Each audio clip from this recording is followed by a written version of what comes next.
tous et bienvenue dans cette nouvelle vidéo qui est en fait la deuxième partie de ma première vidéo Je lis vos préjugés sur moi. J'espère que ça vous plaira parce qu'effectivement je m'étais rendu compte après avoir terminé de faire le montage de la première que j'avais oublié plein de préjugés, plein de contributions que vous m'avez soumis en fait dans une boîte à questions sur Instagram. La première chose que je vais vous dire c'est vous remercier pour les commentaires sous la première vidéo.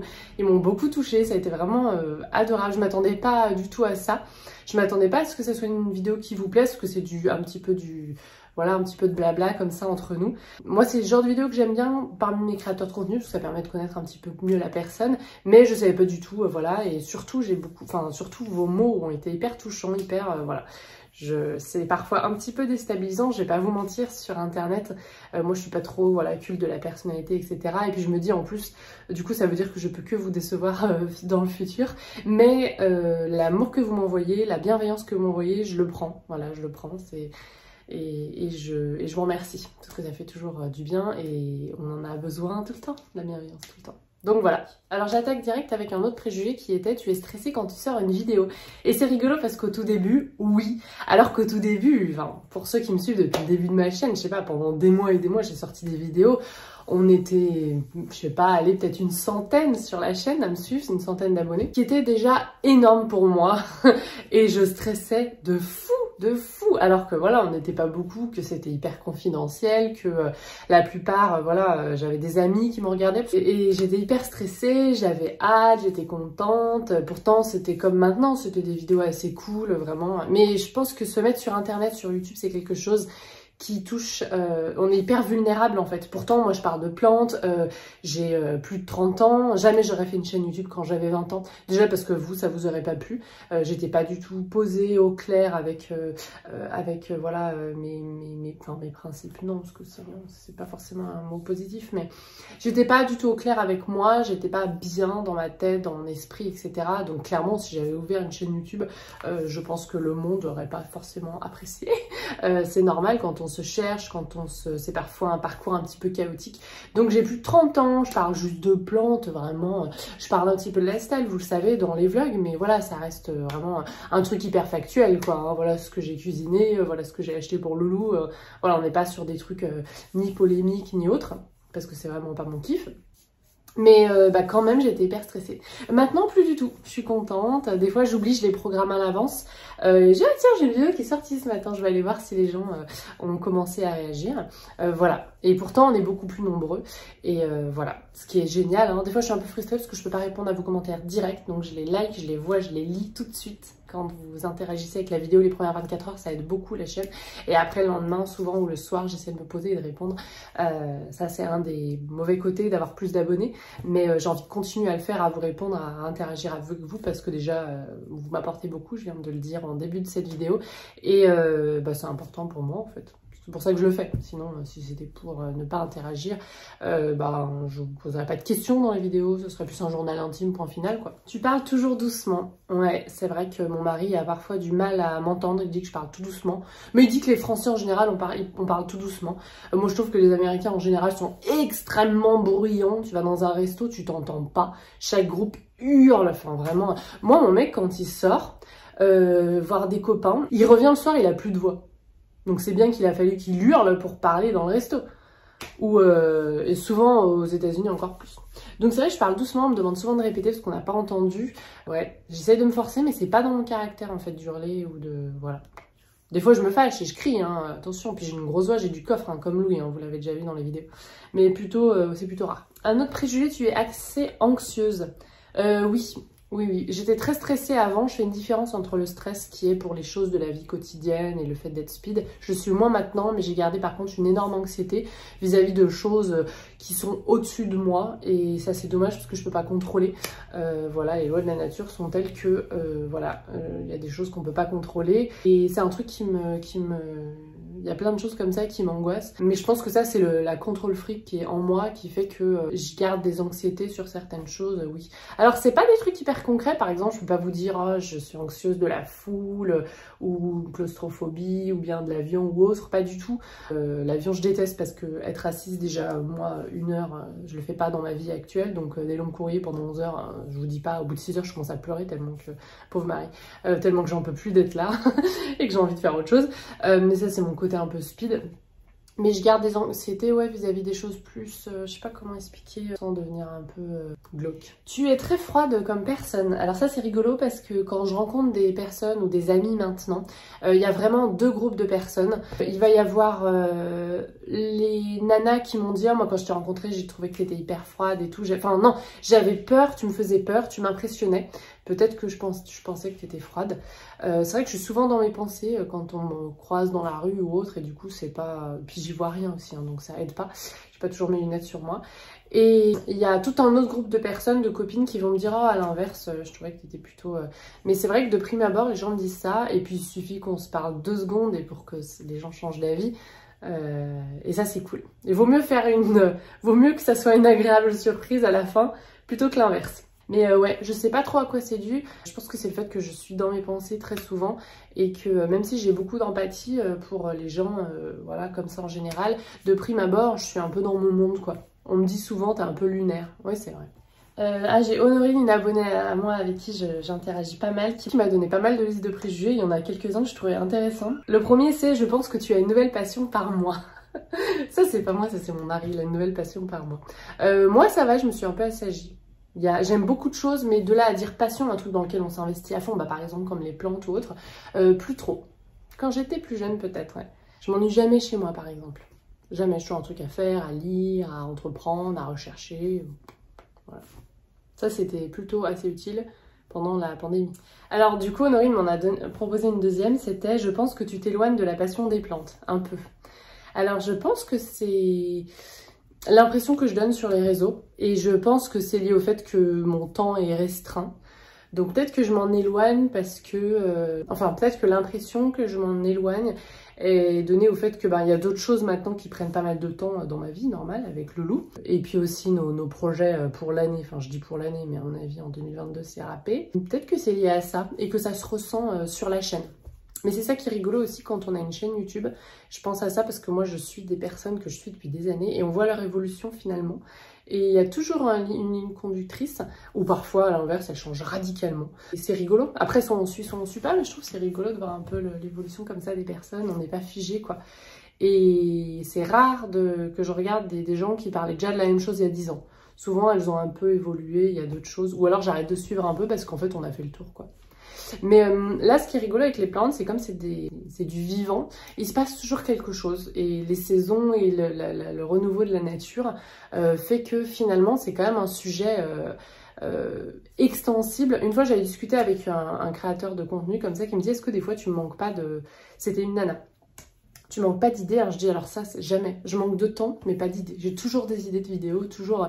Alors parfois ça se rejoint avec d'autres trucs. C'est pas, je réinvente pas l'univers, hein, mais j'ai toujours des petites idées de choses à vous partager. Donc je m'éloigne pas tant de ma passion des plantes, mais par contre elle a pris une place à sa juste mesure. C'est-à-dire que c'est une passion, mais voilà, elle ne prend pas le pas sur toute ma vie. Et je pense que ça se voit dans mes vidéos. Ma chaîne, si je devais la résumer, c'est un peu les plantes, mais sans prise de tête, quoi. Voilà, c'est à mon avis. Le livre, d'ailleurs, c'est clairement ça. Le livre, c'est vous voulez des plantes chez vous, mais vous n'avez pas spécialement le temps. Vous êtes débutant, vous avez un animal, un enfant. Ça peut marcher, je vous promets, c'est mon cas. Voilà, c'est un peu ça, quoi. En fait, je pense que tu es globalement heureuse, oui. Ça fait 10 ans que je suis heureuse. Donc j'espère que je vais vivre longtemps, parce que c'est dommage, ça fait pas beaucoup, ça fait pas très longtemps. Ouais, je pensais pas le dire un jour. Je pense que tu sais couper les ponts si on va trop loin. Oui, tout à fait. Il y a un truc qui dit en anglais fool me once, moque-toi de moi une fois, shame on you, honte à toi. Fool me twice, shame on me, donc moque-toi de moi 2 fois, honte à moi en fait, parce que j'ai pas retenu la leçon quoi. Grosso modo, je me suis fait avoir. Tout à fait. Tout à fait, et là encore c'est quelque chose qui demande, c'est un peu comme dire non sans se justifier, c'est quelque chose qui demande beaucoup de compétences et j'ai mis du temps avant de le prendre, mais en fait je pense que moi j'ai beaucoup développé quand j'étais plus jeune, beaucoup d'amitié, parce que c'était vraiment une bouffée d'air frais d'avoir des amis, pour moi c'était important, c'était un peu une seconde famille quoi, et du coup rapidement j'ai commencé à réfléchir à bien m'entourer, c'était hyper utile, c'était même nécessaire et une question de parfois de survie quoi, et du coup ouais ça m'est arrivé, alors Alors, pas récemment, mais parce que je pense que je choisis de mieux en mieux mes amis, c'est-à-dire les personnes avec lesquelles je vais m'entourer. J'arrive à mieux percevoir et j'ai aussi beaucoup de chance, je rencontre des personnes géniales. Je continue de me faire des amis, ça c'est plutôt cool. À un âge où voilà, on a déjà un boulot, une famille, etc. Ça devient de plus en plus dur, mais j'y arrive et ça c'est cool. Enfin, c'est des efforts, hein. Toute relation, que ce soit amicale, familiale, amoureuse, demande du travail, plus que des efforts, parce que les efforts, je trouve que c'est péjoratif, alors qu'en fait, quand on a envie de s'investir pour une personne, c'est pas des efforts, ça nous fait plaisir, mais ça demande du travail. Et du temps, l'énergie, etc. Parfois même de l'organisation, quand mes copines ont aussi des enfants, voire plusieurs, parce que je dis ça, mais moi j'en ai qu'un. Hein. Et donc, ouais, ça peut arriver, ouais. Mais ça, c'est pour ça que je disais souvent, quand on dit une personne gentille, c'est pas forcément négatif. Moi, quand on me dit, ah, elle est gentille, cette nana, il y a quelques années, je trouvais que c'était un terme plutôt péjoratif. Et en fait, je me suis rendu compte que non. On pouvait très bien être gentil, sans se faire marcher sur les pieds, sans, voilà, laisser les gens aller trop loin si c'était le cas. Mais ça arrive de moins en moins. Donc c'est vrai que j'ai plus trop ça à gérer. Je pense que tu es submergée par le succès de ta chaîne. Alors oui et non, le succès il est tout relatif. Hein. 30 000, 31 000 personnes, c'est énorme, c'est énorme. Il y a 2 ans, 3 ans, je me serais dit mais n'importe quoi. Mais en fait, c'est vraiment une goutte d'eau sur l'univers YouTube, donc ça va. Mais oui aussi parce que un peu quand même, ouais, je m'y attendais pas et parfois je dis quand voilà, j'arrive plus à répondre aux messages directement. Je le fais toujours sur Instagram, je prends beaucoup de temps pour le faire. Le jour où j'y arriverai plus, je crois que je serai un peu triste. Mais sur la chaîne, ouais, les commentaires, ça me tient à cœur et parfois c'est un peu frustrant de pas pouvoir le faire sur le moment même. Parce que je me dis, il y a peut-être des gens qui après ne se reconnectent pas et voient pas ma réponse. Je sais pas, je sais pas trop comment ça fonctionne. Ouais, un peu, ouais, un peu. C'est rigolo. Des fois, quand je m'en suis surtout rendu compte cet hiver et ce printemps lors de mes dédicaces de livres, et notamment au Grand Palais là, éphémère à Paris. Déjà qu'on m'invite, je trouvais ça fou. Et quand j'ai vu la queue qui m'attendait, parce que je suis arrivée pile à l'heure, parce qu'en fait, voilà, le temps de trouver le métro, etc. Quoique je connais bien le métro parisien, puisque mon mari a fait ses études là-bas. Mais là, je me suis dit, oh waouh, il y a des gens qui viennent, qui regardent la chaîne et qui en plus viennent se déplacer pour faire signer leurs livres. Bon après parce qu'ils étaient à Paris, hein. Bien sûr j'ai pas fait toute la France, mais ouais alors ça m'a... Je me suis dit ah ouais d'accord. Et les messages aussi que je reçois, que ce soit pendant la pandémie, des infirmières qui regardaient et qui me disaient que c'était un peu leur bouffée d'air frais, mes petites vidéos, mes vlogmas, ou des messages qu'on me dit parfois, des messages un peu plus personnels qu'on me donne, qu'on m'écrit et où on me dit que voilà ça va pas bien en ce moment mais que ça fait du bien. Alors là je me dis d'accord, bon je fais pas ça pour rien non plus. C'est instructif, mais ça peut aider aussi dans d'autres pans de la vie. Et ça, c'est cool. J'ai pas la prétention de dire que je fais du divertissement qui soigne l'âme. Ça n'est pas du tout ça. Mais ouais, ça fait du bien de lire ça. Je me dis, bah bon sang, je vais continuer, quoi. Je l'ai dit cette année, quand j'ai dit à mon mari que je faisais le vlogmas une année de plus, il m'a dit, mais ça va pas bien. Surtout que Louis, là, il bougeait de partout, hein. On n'était plus en mode bébé écharpe. Et je lui dis, si, regarde. Je me souviens lui avoir montré un message d'un groupe d'infirmières l'an passé. Et je dis, si, je vais le refaire cette année, regarde. Il m'a dit, bon d'accord, je comprends.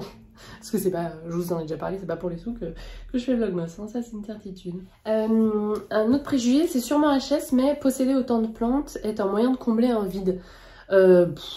Sûrement. J'avoue que j'ai pas fait pourtant j'ai fait mon analyse hein, depuis mes 3 ans. Mais j'ai pas fait mon analyse là-dessus. Peut-être que avoir des collections comme ça, quelle que soit la collection, là c'est des plantes etc. Mais en plus c'est des choses dont on doit s'occuper. Donc c'est encore puissance 10 quoi. Est-ce que c'était moyen de combler un vide? Franchement peut-être. J'ai pas d'analyse là-dessus, mais moi je me ferme pas de porte hein, voilà, à toutes idées. Peut-être. Dites-moi ce que vous en pensez. J'ai Priscilla qui me dit « J'ai l'impression que tu essaies de faire ce qui te semble bon et juste dans le respect d'autrui. » Alors oui, mais clairement oui, j'essaie de faire ce qui est juste et respecter les autres. Mais est-ce que j'y arrive tout le temps? Alors ça, faudra demander à tous les gens qui interagissent avec moi dans la vie quotidienne et même des gens que je connais pas. Et alors ça, je ne sais pas. C'est difficile à dire ça. Coucou, petite coupure, c'est la Marion du montage qui s'intègre dans cette vidéo que j'ai tournée début juillet, je crois, quand j'étais encore à Lyon. Et en fait, je me suis aperçue en faisant le montage que j'avais oublié un préjugé que vous m'aviez... Enfin, il y en avait encore pas mal, mais il y en avait un. Je voulais absolument y répondre et je l'ai complètement zappé. C'était un préjugé sur mon métier d'enseignante. Et comme je sais qu'il y a pas mal de parents qui me regardent mes vidéos, qu'il y a aussi pas mal de confrères enseignants, enseignantes, et même de futurs d'étudiants, des fois, qui me laissent des messages, qui me disent « Ah, je suis en train de passer le concours, etc. » je me dis que ça pouvait être intéressant. Le préjugé, il était le suivant: tu es une maîtresse douce et bienveillante. Et je me suis dit que ça serait intéressant d'y répondre parce que ce préjugé, c'est un préjugé qui est vrai et qui est faux. C'est-à-dire que là aussi, il faudrait refaire la phrase. Le préjugé serait vrai si la phrase était reformulée de la sorte: tu es désormais une maîtresse douce et bienveillante. Et pourquoi est-ce que je dis ça? Et ben en fait, quand on commence le métier d'enseignant, c'est un métier qui est pas facile, honnêtement. On nous apprend à l'école à enseigner, mais on nous apprend pas tous les à côté du métier, tout ce que ça inclut en fait d'être coéducateur, parce que les enseignants et les parents sont des coéducateurs du coup. Et moi j'ai eu mon concours, j'avais 23 ans, j'étais toute jeune, j'avais pas d'enfant bien sûr, mais c'est pas que ça, j'avais pas énormément d'expérience dans la vie. Et c'est vrai que quand on est jeune enseignant, et même quand on est moins jeune mais qu'on démarre dans ce métier, on est très focalisé sur le programme, comment venir à bout du programme avec les enfants qui ont peut-être des facilités et d'autres qui au contraire ont des difficultés. Et du coup on est très focalisé là-dessus. C'est dur d'avoir le temps de penser à plein d'autres choses. On se focalise beaucoup là-dessus, sur la sécurité physique aussi des enfants. On veut pas que ça soit le chantier dans la classe, on veut qu'il y ait un cadre, on va installer son autorité. Et au début, on est très focalisé là-dessus. Et après, au fur et à mesure des années qui passent, on est un petit peu moins envahi par cette angoisse, cette montagne de travail en fait, qui est de créer voilà, des supports d'apprentissage, qui est de créer une classe, quoi, tout simplement, et d'enseigner à tous les élèves, quel que soit leur niveau, etc. Ensuite, on arrive à développer, c'est normal, c'est l'expérience, des qualités autres que celle-là. Où on arrive, voilà, à s'intéresser effectivement aux besoins affectifs des enfants, à leurs besoins physiologiques aussi. Hein. On ne demande pas des enfants de rester assis pendant des heures et des heures sans bouger, ça n'est pas possible, on s'en rend bien vite compte. Et puis en plus, quand je dis désormais, il y a aussi désormais beaucoup plus de recherches en neurosciences, notamment sur le développement des cerveaux des enfants et ce qu'ils sont capables de faire, et ils sont capables de faire plein de choses, et ce qu'ils sont pas capables de faire à leur âge, parce que voilà, tout ce qui est la partie voilà, sentiments, frustration, etc. Tout n'est pas encore terminé. Je crois que ça continue jusqu'à 30 ans. Et il y a chez des gens chez qui c'est jamais bien fini. Mais voilà, c'est intéressant et je me suis dit que ça serait intéressant d'y répondre. Si vous êtes jeune enseignante et que vous avez l'impression que vous vous noyez et que du coup vous n'avez pas le temps d'être bon partout, on n'est jamais bon partout de toute façon, mais vous vous rendez compte que voilà, vous êtes beaucoup focalisé sur les programmes, sur voilà, la sécurité physique des élèves, et du coup vous avez moins le temps de voir le côté affectif, leur sécurité affective, leurs besoins, voilà, je disais physio, mais aussi plein d'autres choses. Et c'est là où on commence à voilà, s'intéresser à ça, se rendre compte que l'autorité, c'est pas se fâcher constamment, c'est avoir un cadre, le respecter déjà soi, et ensuite eux ils le respectent. Se rendre compte que voilà, on peut se permettre ensuite d'être beaucoup plus douce, parce qu'on est un petit peu plus détendu, parce que on peut se permettre voilà, ensuite de vraiment se poser les questions. Voilà, est-ce que les élèves se sentent bien dans la classe, affectivement, est-ce qu'ils se sentent en sécurité affective? C'est un truc hyper important, mais c'est vrai qu'au début, c'est pas qu'on passe à côté parce qu'on se rend bien compte qu'il faut qu'on fasse attention à ça, il faut qu'on ait un climat bienveillant avec les enfants, ça c'est normal, c'est normal, c'est obligatoire. Mais au début, on a moins l'impression d'avoir du temps pour ça parce qu'on est vraiment submergé. Donc voilà, donc si vous êtes jeune enseignant et qu'au début vous avez l'impression qu'effectivement vous maîtrisez pas tous les éléments dans votre classe, tout ce qui peut se passer des fois. Voilà, dites-vous que c'est humain, c'est normal, vous apprenez. Si vous êtes parent d'élève et qu'un ou une jeune enseignante arrive dans votre école, laissez-lui un petit peu de temps. Souvent, en plus, quand on est jeune enseignant, on se met la pression des programmes parce que souvent, les parents nous mettent un peu la pression des programmes. C'est-à-dire, oh là là, elle est toute jeune, est-ce qu'elle va arriver à enseigner? Est-ce qu'elle va avoir l'autorité suffisante? Est-ce qu'elle va arriver à enseigner, à aller au bout des programmes? Parce qu'il y a peut-être des enfants qui sont en difficulté et d'autres qui vont voilà, à différentes allures. Voilà, laissez-lui un petit peu de temps, ça va venir. C'est vraiment un métier qui n'est pas facile, c'est tellement pas facile qu'on ne trouve plus d'enseignants maintenant, mais c'est un métier qui demande beaucoup de compétences, et ces compétences, il y en a une grosse partie qui s'acquiert pendant nos études, quand on passe le concours, c'est normal, mais il y en a aussi une grosse partie qui s'acquiert avec l'expérience, avec voilà, ce qu'on a appris ensemble en fait.